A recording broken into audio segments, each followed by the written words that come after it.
Hello and welcome to the Make Music Right podcast. Our mission is to bring non-degenerate music of all genres to the forefront of American culture.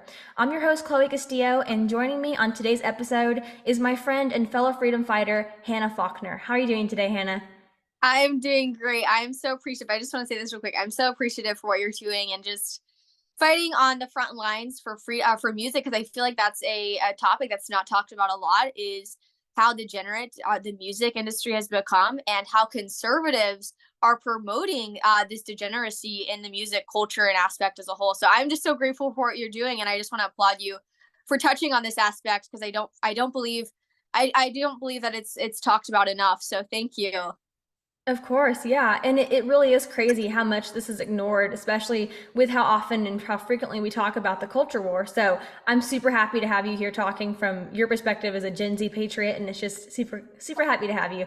So I'd like to talk a little bit about the topic that you bring up pretty frequently, which is beta boys and the problem with them in our society. And I think the music industry plays a huge role in promoting this culture with musicians such as Harry Styles. You know, he parades around in dresses, flies the LGBTQ flag on stage at his concerts, and he's just generally a very effeminate man, I guess. And we all know Harry has a massive following. He has, I think, 48.3 million followers on Instagram. His viewership on YouTube is in the billions. So, what kind of message do you think this is sending to young men today? And why is the music industry pushing that message so hard? Yeah, I mean, we've definitely created a very feminized society, and I believe that's largely due to the feminist movement. It was to break down our traditional roles as men and women. You know, we've created a society filled with weak men and emotional women. I mean, even if you look at Dylan Mulvaney's followers, 60, 70, 80% of Dylan Mulvaney's followers are women. And I asked the question, women, why are you placating to a man who is putting on woman face, who is mocking women? And it's because, again, we've created a society of weak men and emotional women who aren't thinking, they're not making decisions on their emotions. Even if you look at the 2020 midterm election, 76% of women voted Democrat, while 58% of men voted Republican. That's because, again, women are thinking with their emotions and not logic. But you mentioned the beta boy aspect of it. And yes, I always talk about that because even just looking around, like everywhere I go, you ask yourself, okay, there's so many men in this room. If there was a robbery in this bank, if there was a robbery at this store, do I believe any of these men would come and protect a woman? No, not a single one of them. And like you said, this, we've created an entire society of weak men. You mentioned Harry Styles, you mentioned several other singers, and yeah, I believe this is a problem in our society. And again, even if you look at the church, I was noticing this the other day. A lot of the music, even in the church, has become very feminized. And my dad was mentioning it too. Like, I don't necessarily enjoy the worship aspect as much because it's very feminized, and we have a lot of effeminate men. And so, why do I believe this has happened? Again, because I believe the feminist movement, this was all part of the plan. Even Rockefeller said that the fastest way to enslave humanity was through the feminist movement, break down our God ordained roles as men and women. And so I don't believe this is a coincidence at all that we have men like Harry Styles putting on dresses, like Dylan Mulvaney putting on a fetish, a mockery of women. I don't believe this is a coincidence at all. I believe this is a part of the agenda. And I believe more than that, we talk about it being a Marxist agenda. We talk about it being, this communist infiltration. But more than that, I believe this is Satan's agenda to collapse the family, to control society. And that's what we're seeing right here and right now. So I 100% believe that this is an agenda to control society. Oh, yeah, absolutely it is. And so you mentioned women a lot there, and I think that you're 100% right. What do you think about the feminist movement in the music industry now here too? Because, we talked about the beta boys a little bit, and I think women are being attacked. Young girls are being attacked right now through the music industry with the whole feminist movement. Miley Cyrus's song Flowers was a huge hit. I think it came out like a year ago or so. It was a huge hit. And do you think that girls are actually gravitating towards this agenda, or do you think that it's more something that's being pushed so hard they feel like there are no other cultural options? Yeah, I mean, I think it's really important to look at the history of the feminist movement, the lies that they portrayed. Even Betty Friedan, one of the leaders of the feminist movement in the 60s, 70s, she wrote The Feminine Mystique. And in her book, she talked a lot about how the feminist movement's goal was to bring personal satisfaction. It was to bring women happiness and fulfillment through sexual liberation. And actually, if you look at most communist countries, they always started with a liberation movement. They always started with a, we just want people to be happy. We want people to be, feel liberated and free. They use those emotional tactics. And that's what they did in the feminist movement is they grabbed women's emotions and even men. They grabbed everyone by their emotions and said, we just want women to actually experience freedom, right? Which it's not freedom. And something that's very ironic to me is if you look at the largest feminist organization today, the National Organization for Women, which was founded by Betty Friedan, it says that one of their top priorities is to create a worldwide legalization of prostitution. While they're also saying that the patriarch and advocating for more masculine men is oppressive to women. I would submit that what's actually oppressive to women is advocating for a worldwide legalization of prostitution, which is one of the most degrading and objectifying things you could do to a woman. So if we want to talk about giving women freedom, freedom is found in embracing your femininity, embracing your God-given femininity, being a woman. There are so many things, and I'm not saying you just have to be in your kitchen, making sourdough bread. You don't just have to be a mom and a wife. While I advocate for those things, I think that's a beautiful thing. I don't believe that, all women are called to just, sit in the home. I believe you can do both. That's the epitome of a Proverbs 31 woman, is she's working for her family. She's up before the sun has risen, and she's doing these things for her family. She's in, the public square, making a difference in society. And we've lost that as a culture. And, now you're seeing by 2030, statistics are showing that if we continue the path we're on, women ages 25 to 44 will be unmarried and childless. But not only that, women are the most unhappy and unfulfilled in any other generation. So it seems to me that the feminist movement was all a lie. I believe it was all a lie.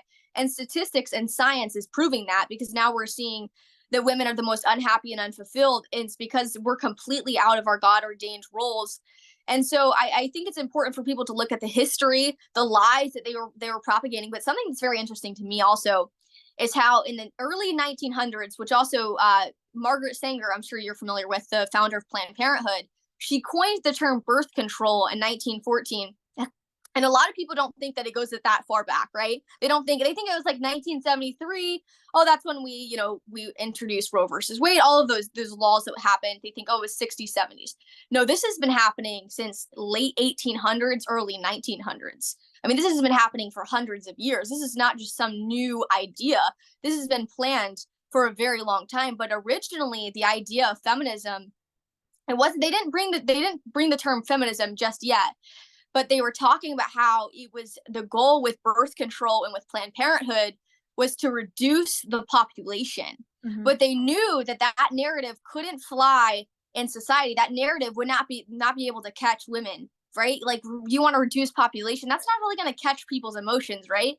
And so then they said, oh, well, we want to push liberation. We want it to be about women's rights. We want it to be about women's true freedom and true satisfaction. I just want to mention this one last thing. Sorry, I'm on a roll, but something that you hear often is people compare the women's suffrage movement to the feminist movement. And the thing is, those two movements are not the same. The women's suffrage movement was almost solely just fighting for women's rights as it pertains to voting, right?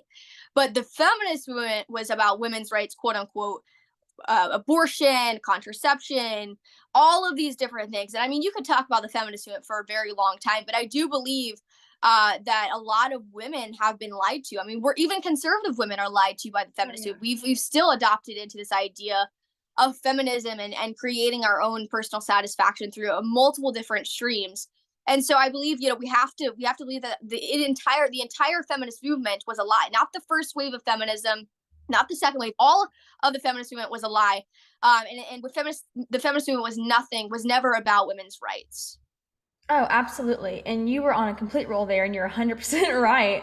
And the thing is, with the music side of that, it's crazy because I think I was talking to someone the other day about being a homemaker, even when you're not a wife and mother yet. And I think that in culture, women have gone this really awful, in my opinion, boss babe route, where that's like the only thing you do, that's the only thing that's celebrated. And really, you can be a homemaker, like you said, the Proverbs 31 woman, who's providing for her family. It's the same thing in culture. I feel like, you can have someone in culture as a musician, for example, I'd like to say Raylan. I love that girl. She's so awesome.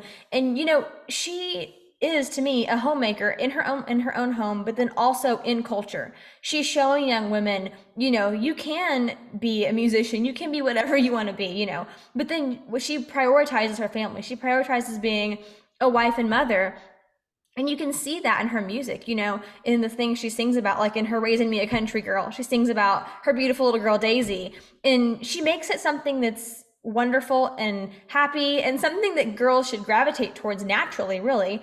And then also in her song, oh gosh, I'm blanking on the name of it right now. Her song, I think. What's wrong with that? In Raylan's song, What's Wrong with That? She also sings about, what's wrong with letting the man lead your house? What's wrong with that? What's wrong with letting him do the things that he is designed by God to do? And you mentioned earlier, the left, how they take down the family unit. And I think that's, honestly a very demonic agenda because it's the opposite of God. It's the opposite of God's design. Yeah. And so kind of going down that route a little bit, with the Christian view of this kind of stuff and the, scripture based view, there's a huge attack right now on Christianity and on God just in general in the music industry. And, you see it with stuff that's very obvious, like Lil Nas X, lap dancing for the devil. Just, I mean, I never thought I'd be Yeah. talking to another girl about that kind of thing. Like, what is this, But that kind of thing happening. Or, you have his recent song, J Christ, where he's hanging upside down on the cross, which is a demonic symbol. He's, making fun of Christianity in so many different ways. And Lil Nas X is just one example. There's so many. There's Sam Smith, there's Doja Cat. I got onto Spotify the other day to create an account and to make music right, actually. And I got on there, and it shows you, like, here are the people you should follow or whatever, or pick your 3 artists or something like that. And Taylor Swift was at the top, and then there was a bunch of other people, and she looked like this little bright light at the top on a page of demons. And it made me think, this is what our culture is promoting as like the alternative to the rest of the absolute trash. You had all these really demonic looking artists. um I mean, I can keep naming them forever, but there's a huge page of them, and she was at the top looking like this, bright little light.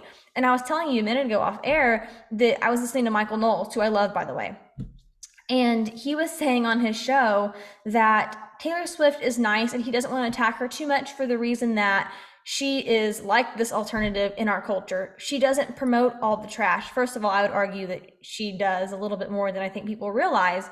But she has recently been making headlines in beyond the Yeah. football and everything. She's recently been making headlines as far as elections go. And the left and right has been reporting on this. An article from the Daily Mail in a new poll actually found that a fifth of voters are likely to back a candidate endorsed by her. And this election is going to see 8 million new voters in the US and a total of, I think, 41 million Gen Z voters who are, I think, many of them very influenced by Taylor Swift specifically.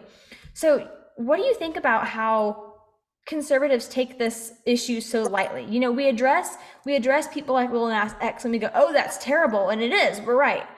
But then we see these other attacks, I would say, on Christianity and on God, like her open support. You mentioned, the Roe versus Wade being overturned. She openly was against that. She came out saying how horrible that, you can't kill your kids anymore. Not that she used those words, but and so what would you say? What are your thoughts, I guess, on just how conservatives kind of back off of her and are like, well, she's still normal, she's still okay. Yeah, I mean, like you said, she's kind of left politics out of it to an extent. She's been a little bit quiet of it recently. She hasn't really talked about the Palestine versus Israel recently, but she is openly, pro LGBTQ. She's, pro abortion. I don't even call it. I don't even like calling it pro abortion. It's either pro life or pro death. Mhm. And people say, well, no, I'm pro choice. It's like, no, you're either pro life or pro death. There's no in the middle. This is a very black and white issue. You're either for life or you're against life. Therefore, you're pro death. But regardless, so she's obviously advocating for abortion. She's advocating for the murder of the unborn. I don't know if you remember the picture she made with the Biden Harris cookies. Mhm. So she obviously is advocating for Biden, but something's very interesting to me before I talk about the conservative aspect of it is I think it's September, October, November that she is not going to be on any tour. She's free those 2 to 3 months. And it's ironic because those are the 3 months that you're heavily promoting the campaign before November, which is election time, right? Mhm. So I do believe I foresee her jumping on the Biden campaign and heavily promoting Biden for president. And I again, like you said, like Gen Zers are going to hop on board, and I believe all conservatives need to say, listen, this chick, she's horrible for our party. She doesn't advocate for godly things. She's advocating for Satanism in her music. She is a liberal God hater. And the fact that we as conservatives are promoting a liberal God hater just shows that we as a conservative movement have even rejected common sense moral standards. I mean, this is a common sense moral standard that we should uphold. That this chip, she hates God, she hates everything our country was founded upon, she hates humanity by advocating for abortion. Why in the world are we promoting her? There are plenty of other singers out there. Like you said, Ray Lynn, you mentioned one that are absolutely fantastic at singing. Why are we not uplifting them? Why are we uplifting Taylor Swift, who hates God, who hates our country, who hates everything our country has found? Why are we advocating for her? That's my question. You know, girls, all of these girls going to, I will refuse to go to this Eras tour. I remember they had the Eras tour in the movie theaters, and these parents, this family that we knew was in the movie theater, and my dad was like, "Oh, you guys are watching the liberal God hater sing," and they're like, "We're not gonna have this conversation today," and they just stormed out. It's like, seriously, this is your role model that you're showing to your girls. This is the role model that you want. Do you want your daughter to be like Taylor Swift, advocating for death, advocating for the murder of the unborn, advocating for children and people as a whole to change their sex, which is scientifically impossible? I mean, this is who we're raising up as a role model for this next generation. And like I said, this just shows how we as a country and we as even conservatives have started to reject common sense moral standards. I mean, I believe one of the big grasp that's going to get women. I mean, women. Like I said earlier, 76% of women voted Democrat in the midterm election. I believe, Taylor Swift and women are going to play a huge part in this upcoming election, determining whether or not we're going to have a Democrat or Republican. And one of the big issues is abortion. So I foresee Taylor Swift heavily pushing abortion in her campaign and advocating for the Biden administration because they're going to protect quote unquote women's rights, which is a joke. What about the woman's rights or the man's rights too? And the womb, what about the unborn women's rights? I mean, it's all hypocrisy. We talked about the women's rights movement earlier.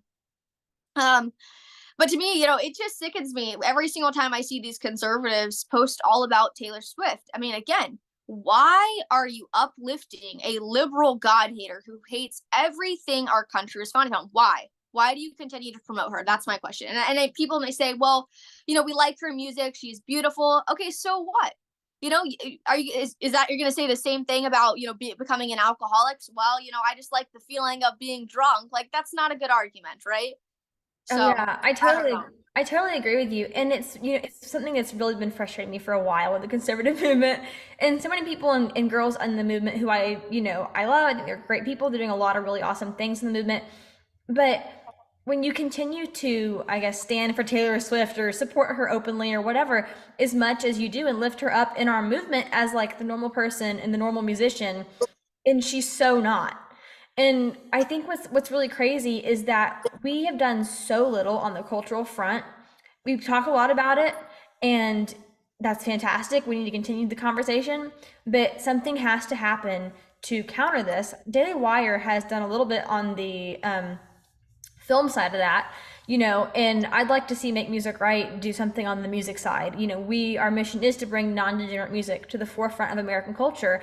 And that's not just saying, we're going to keep talking, having conversations like this where we talk about the problems, but then we also, as the conservative movement, have to promote solutions. We can't just keep talking. And I think that's something I really like to see this movement do. It's fantastic having people like you on to talk about the discussion or talk about this topic. And yeah, and there's so many musicians like Ray Lynn, like Jimmy Levy, and there's so many who are unknown. I have a friend, Johnny Cole Murdoch. He's, not as big as those musicians, but he's fantastic. And why is this music not being promoted by our movement in creating this counterculture that we keep talking about? So you're 100% spot on. Yeah, and I mean, I will say too, like, no offense, and I can't sing at all. Like, I can't sing. I applaud you for being able to play piano. I used to play piano, but I have no idea how to play piano anymore. Um, but her music isn't even that great. Okay, I'm just gonna be completely blunt. Like, her music is not even that great. The lyrics, all it has to do is just with these boyfriends that she's had, the million plus boyfriends she's had, and broke up. So again, we're promoting anti-traditional values because her songs, I mean, are absolutely horrible. Like you said, listening to Ray Lynn, what's wrong with that? It's a beautiful song talking about, what's wrong with having a man as the provider of the household and me falling into my role as a woman and a wife and a mother. What's wrong with that? Like, that's a beautiful song. And I believe we should be promoting songs and musicians like Ray Lynn and plenty of others that you mentioned. And instead, we're promoting a chick, Taylor Swift, who is promoting anti-traditional values, anti-God values, anti-science. I mean, these ideas that she's pushing, it goes against nature. First off, I mean, if you just look at the laws of nature.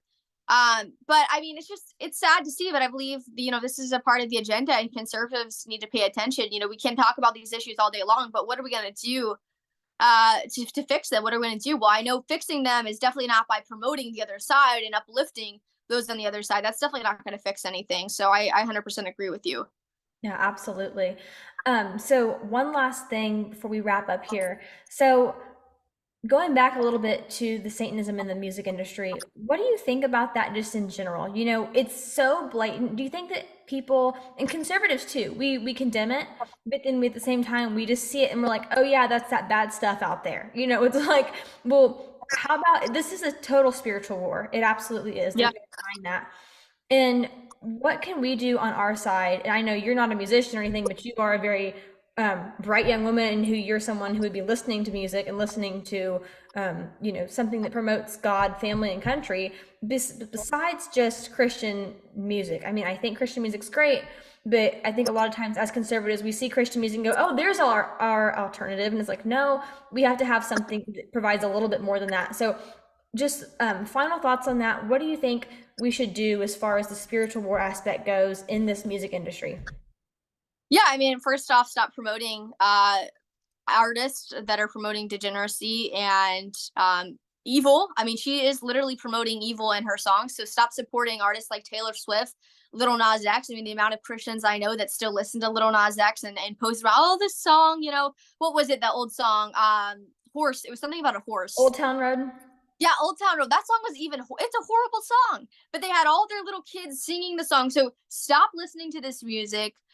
We need to start advocating against it. Stop allowing our children to view these men and women as role models, because they're not. They're the exact opposite. I mean, even at events like these conservative events, let's stop playing this music. Let's start playing music that aligns with our values, like Raylan, like Jimmy Levy, Bryson Gray. I mean, there's a slew of different musicians that we should start playing and advocating and supporting. And also just start talking about these issues. I believe we've kind of put it on the backside, and even myself, like, I haven't even mentioned Taylor Swift. I was like, oh, I'm just gonna watch it, but I'm gonna start talking about it now, because I do believe it's so important that we're talking about these issues. So talking about it and actually taking action by revealing that, like, hey, like, I don't listen to this music, neither should you. And I will say this too, when we as conservatives say, oh, I'm going to go to the Eras tour.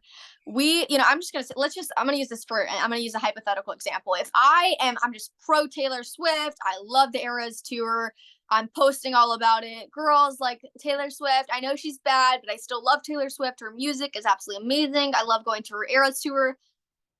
The young girls younger than me and even my age, are going to see that, oh, well, then Taylor Swift might not be that bad. Her actions might not be. If this person supports Taylor Swift, if this person supports Little Nas X, then what they're doing can't be that bad if they're supporting it. So what we're doing is we're normalizing their behavior. We're normalizing these things in their songs. So we need to start taking action, and we need to stop listening to this music, start supporting artists that promote our values and promote what our country was founded upon. And start talking about it, because I believe change is not going to happen until we start debating and start having these conversations. So I believe that's going to start changing the trajectory. And also, like you said, I'm not a musician, but more musicians that have the talent coming out there and producing more good music that people want to listen to. So that's what I would say to that. Awesome. Well, Hannah, you just launched a really cool merch store called Culture of 1776, where you have all kinds of very based and patriotic apparel. And I just got a USA sweatshirt from Culture of 1776 the other day, and I absolutely love it. And so, you guys make sure you go to cultureof1776.com to support Hannah and use discount code Make Music Right to get 10% off your order. Hannah, thank you so much for coming on. And where can people find you? They can find me on Instagram, Hannah Faulkner 1776, Twitter, Hannah F 1776, on Rumble, The Hannah Faulkner Show, and like you said, Culture of 1776 is my website. Awesome. Thank you so much, Hannah. Absolutely. Thank you so much for watching. Please follow Make Music Right on Instagram and X, and please also like and subscribe to our channel on Rumble and YouTube to support the mission of Make Music Right. See you next time.